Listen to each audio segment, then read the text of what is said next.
Welcome back to the channel. Welcome back to the show. My name is Malcolm X Bowser, and I'm here with you guys for another dope episode, for another dope concept that I think we need to talk about. Sorry about that. Hope everybody had an amazing week. I had an amazing week. Hope everybody has a lot to be grateful for. I certainly do. And if you need help building your family business and you need help with the 3-step formula and the blueprint to build your family business to 6 figures or 7 figures, you can visit blackfamilybiz.com/income. That's blackfamilybiz.com/income. Free case study, free ebook along with that. Deliver a lot of value and you'll get some help and you can go on your way. All right. So today's topic, we're going to talk about why it is so important to build an audience as a family business, right? As a small business in general, but we're talking about family business here today, okay? And on this show, okay? So the reason why it is so important to build an audience, right? And you need media, it's either podcast, YouTube, a blog, social media, whatever it is, you need to build an audience is because if you don't have anybody to sell to, nobody's going to buy what you have, then you don't have a business, you won't be making money, and then you're out of business that fast, right? I've spoken to so many people, right? And they get caught up on, ClickFunnels or Kajabi or like one of the other, Squarespace and things like that, Shopify. They get caught up on the tech. They get super hyped and I think that might be something with those softwares on how they market their stuff like that as well. But they get so caught up on those things that as soon as I get this site up, people are just gonna flood to it. They're just gonna find it somehow. I don't know how. They're just gonna find it, buy a bunch of my stuff, and then I'll get rich. And I'm just saying so how I've talked to people. So I'm like, so how are you getting people to the site? I don't know, man. I just thought as soon as I got it up, people would just come. How? You don't have any, mechanism, any way to get people to the site or to get people coming back to the site. You get what I'm saying? So media is important. Building that audience, man. Building that audience is super important because as much as you want the sale, you want repeat sales. You get what I'm saying? So you want to be able to connect with an audience just like this, right? If you're listening, if you have a podcast, right? If you're not comfortable in front of a camera, or if you are comfortable in front of a camera, you do stuff like this, YouTube channel, podcast, or social media, you produce content there, and then you build that confidence, you build that rapport with the people who are watching, that trust. You get what I'm saying? And then people are more likely to buy from you. Now, there are certain people who just might need what you have. It's a product. They need it. They need water, and you sell a special type of water, and they just need that so they see your site. But how are they going to see it, right? If a tree falls in the forest and nobody's around to hear it, it doesn't make a sound.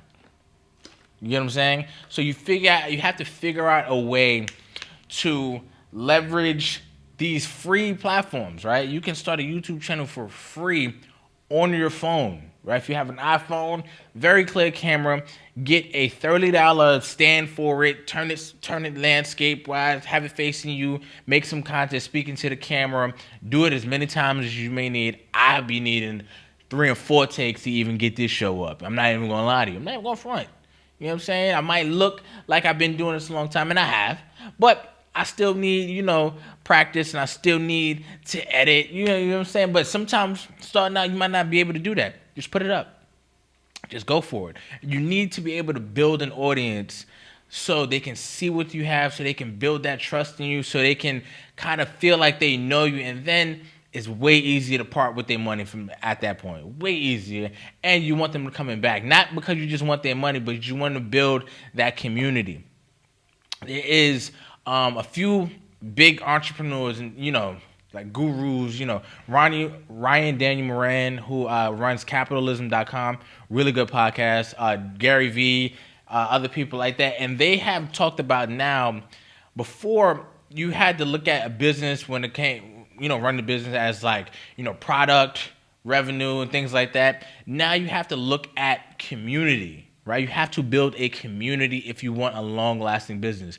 There's so many different products out here. There's so many different platforms. There's so many different people and things like that you need to build your tribe. You need to build people who trust, who are diehards for you, for whatever you offer.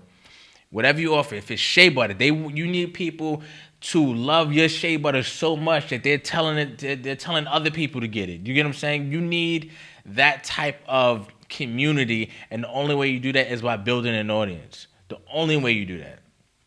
Okay? Now, you might be listening right now and say, nah, I got a product. I'm going to just pay for some for some Facebook ads, some Google ads, and I'll drop traffic. And that's fine. That's fine. People have done that for a while. But I always caution people when they lean too heavily on paid advertisement, how that can just change at the flip of a switch, literally, right? So there was the Google slaps, and they call it the Google slaps because Google changed their algorithm overnight. A lot of people's ads became unprofitable. I can't even, people had to turn their ads off because they were losing money instead of making money from their ads. Facebook, now with the, and Apple, because Facebook and Apple are going through their little tech wars. So I think it's iOS 14 that changed up Facebook ads. Like overnight, people's Facebook ads stopped getting profitable because the pixel wasn't tracking, stuff like that.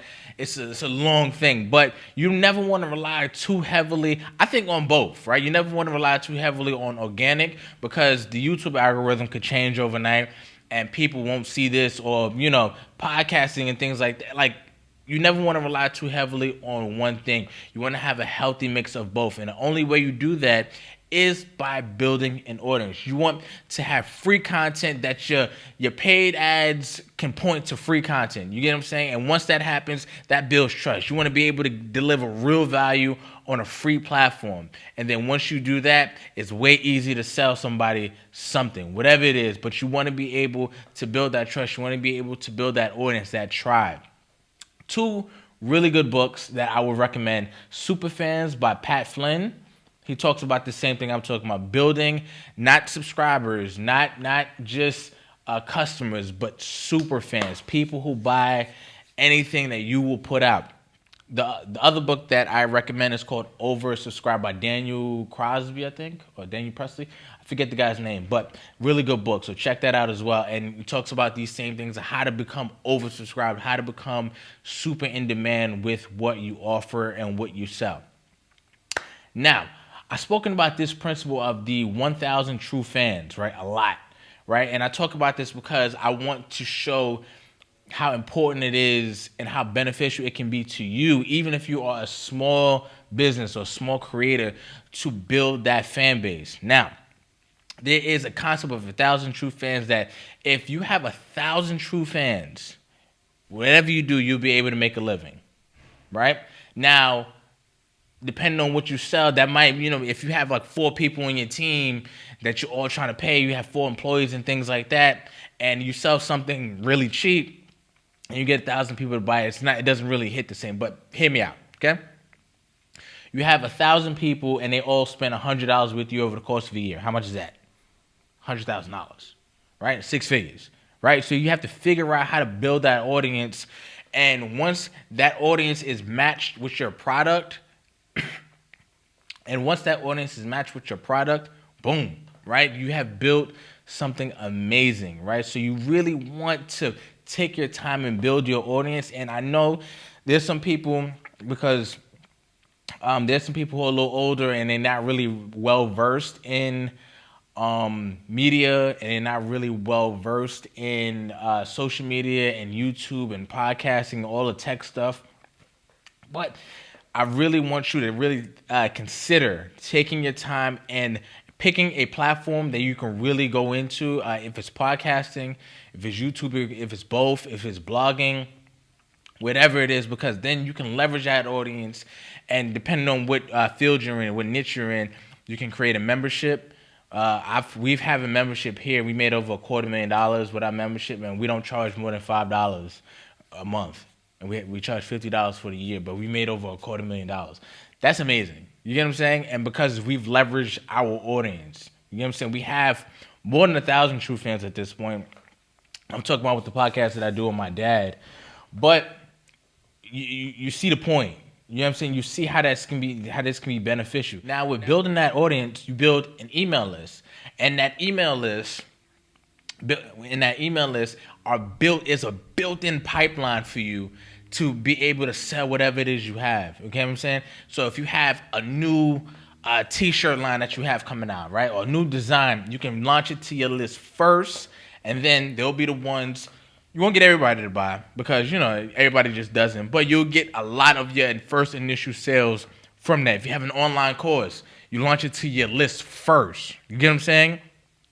Then you launch it to the world. Then you pay for paid ads. And then that initial launch can be the seed money for your paid ads. You get what I'm saying? And then you'll be able to reach more people. They'll be able to see more of your free content. Then they'll buy your course. It's a circle, but it all starts around you building that audience. So really don't take this lightly.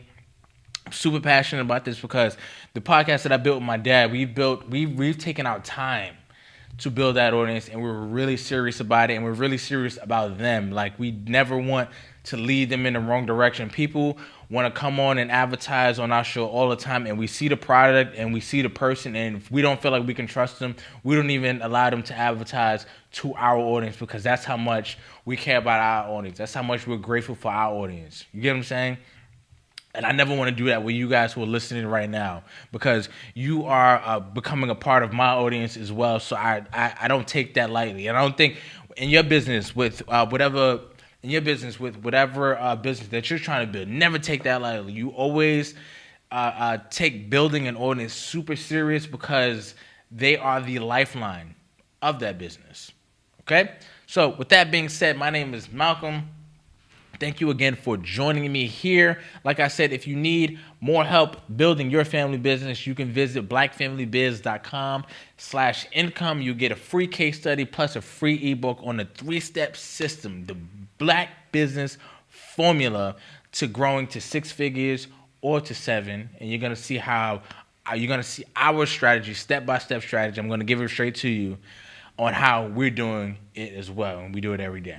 All right? I don't just talk it. I live it. All right, man. So we'll see you next week, man. Peace. Don't forget to Don't forget to like, share, and subscribe, and tell a friend to subscribe and things like that. And if you're listening right now, don't forget to give me a rating and review. I totally appreciate it. All right. Peace.